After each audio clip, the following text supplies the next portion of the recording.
nations, we will still have wars. People have self-interest. They have strategic interests, domestic resource interests, and so what have you. However, the question is, whose interests are we talking about? The interests of the king or queen? They don't care about public opinion. They don't take polls. They just go and wage wars. Now, with the democracy, it's much more difficult. You have this raging debate in the newspapers. You see mothers coming on TV crying about their child that died in the last war. To go to war for a democracy takes a lot of work. But that all is a good thing. Because once a democracy decides to go to war, it's full blast. But you have the will of the people behind it. Now, let me ask you one more question about democracy and technology. And I think the two have actually something in common in a sense that they create this artificial sense of agency. And take my iPad, for example. It gives me the impression of control. I think I can use whatever I want with it. But the problem is, of course, that I cannot change the operating system. I can only download the applications that have already been created for me. And I think democracy is a bit similar in that regard, that people believe that they have all the controls at their disposal, but some of those controls seem to be artificial. So I guess what I'm saying is that this, both democracy and technology can numb your sense of agency. Let me ask you a question. Name a better system that has withstood the long period of time, that has given people prosperity, given people peace. Give me the name of another system that is better. I'm not arguing against democracy. I'm arguing against the appearance of democracy, which I think exists in many of the Western countries. There's no such thing as a perfect democracy. The Greeks did not have a perfect democracy. They had slaves, for God's sake, when democracy was first created. Well, I think it's a very American argument, but for many people... I think it's not American. It is the argument. Well, I don't want to get into an argument with you, but I think it is problematic for many people. But that's what democracy is all about. Democracy is about sharpening two points of view and let the best argument win, rather than saying, I'm the king, off with your head. But okay, let me sharpen my point. George W. Bush was a democratically elected president. Obviously, as you said, he had some consultations about that war, but that war was launched under a false pretext. The democratic procedure that exists there in the United States, consultations with the Congress, because the Congress wasn't consulted back then, so the democratic procedure wasn't really explored. I think what you're saying proves the point. People didn't have a chance to actually deliver their judgment. The very fact that you can actually say these things is a testament to the fact that the world has come a long ways from the days of the czars and the kings and the queens. You'd be put in prison for saying a fraction of the things that you just said. But I wonder why is it that freedom of speech is considered to be the domain of Western democracies?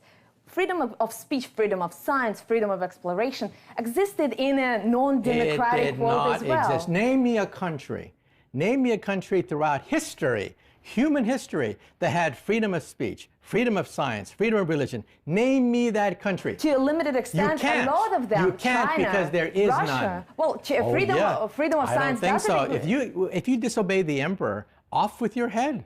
Again, challenging the democratic system could be also very detrimental, and I would like to get your opinion on this IT vigilantism that we've seen over the past few years, whistleblowers in the United States who blow the whistle on the American system because they believe that Which I think is a good thing. I mean, the very fact that they can go out there rather than being assassinated is a testament to democracy. Isn't that also a case that democracies want to impose that point of view on everybody else? Because what point of view does a democracy want to impose on everybody else? Democratic way of governance, and we've seen a lot of very bloody democracy wants to examples promote democracy, but democracy does not promote a religion. And while a religious group, a fundamentalist group, they want to impose their historical point of view on everybody else, and if you don't agree with it, you get your fingernails pulled out. But Mr. Kaku, it's the same with democracies, and American democracy, I think, is a prime example here, because if you disagree with the American way of living a life, you face a very real danger of a war being pushed onto your country. Let me ask you a question, right? In Afghanistan, did they harbor terrorists who wanted to do damage to the United States? I don't know that. Do nations... Okay, let me ask you a question now. On tape, let me ask you a question. Absolutely. Who was behind 9/11? Are you a conspiracy theorist? Not really. Are you these people that think that maybe George W. Bush toppled his own building? What do you think is behind 9/11? Let me ask you that question. Who was behind 9/11? I think... Let me ask you a question. I heard Who your was question. behind 9/11? Mr. Kaku, I think... Answer me a simple question. Who is behind 9/11? I give you the courtesy of being on your show. You should give me the courtesy of answering one simple question. Well, okay, Who is behind 9/11? I do tend to believe in this conventional narrative of Al-Qaeda and Osama bin Laden being behind that tragic and horrendous attack. But the question is whether the death of those people justified hundreds of thousands of people who were killed afterwards. And I don't think the goals that were set out before that war were actually achieved during that war. And that's the biggest problem. You've been very critical of radical groups trying to impose that sort of that point of view, and I totally agree with you. But I think the way and the means that democracies employ are not much better. I disagree. If you equate barbarism and religious fundamentalism with the principles of democracy, I think we've lost if we accept your point of view, that there's some kind of moral equivalence between forces of darkness and ignorance and torture and persecution and the forces of democracy. I think we've lost. As far as I'm concerned, there are a lot of people who in this part of the world and many others who truly believe in democratic ideals, and they're trying actually to, our countries are in transition.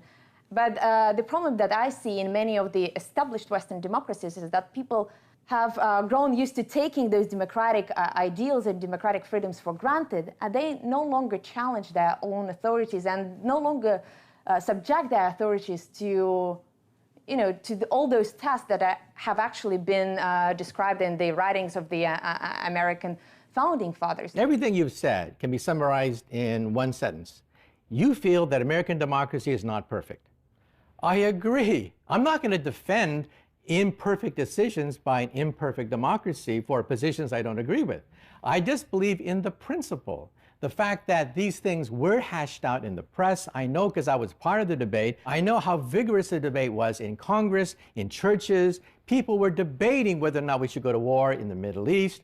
And I think that's a testament to the health of the democratic process. And I think I have history on my side. But I'm not asking you about electing a leader once every 4 years. It's not about that. Democracy is not just about going to the polls. I'm asking you... That's the bottom line. Well, I don't think it's the bottom line. It comes down to the vote. When everything is said and done, it comes down to a vote. But why does it have to be once every 4 years? Because the internet allows us, again, to have a vote on every single consequential issue. For example, the American president is considering arming the Syrian rebels. Why not to ask the American people whether they support that decision? The internet gives us that right. After everything is said and done, you have to have rules for the vote. Representation of how many nations, how many people can vote for different kinds of candidates, and how long will they serve.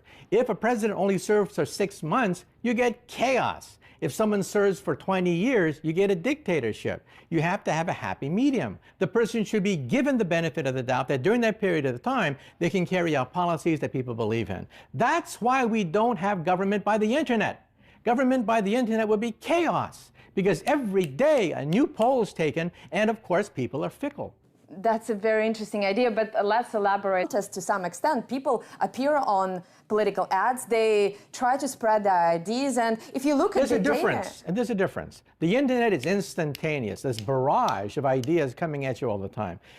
A government by the internet would change every second. You don't like somebody, you vote them out. It would be madness, sheer madness to have a government by the internet. But I wonder, why do we have to have those two extremes, electing a president once every 4 or 5 years well, name me an alternative. Well, for example, an alternative would be, again, when you have major decisions about the future of your country or the future of somebody else's country, actually, for that matter, ask the people. It doesn't have to be every single step that will be, decided by the internet voters, but you can have those polls once in a while when the decision is consequential. I disagree, because sometimes the popular decision is the incorrect one.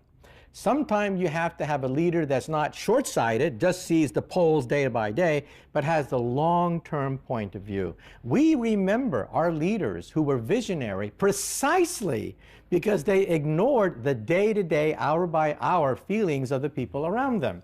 Now,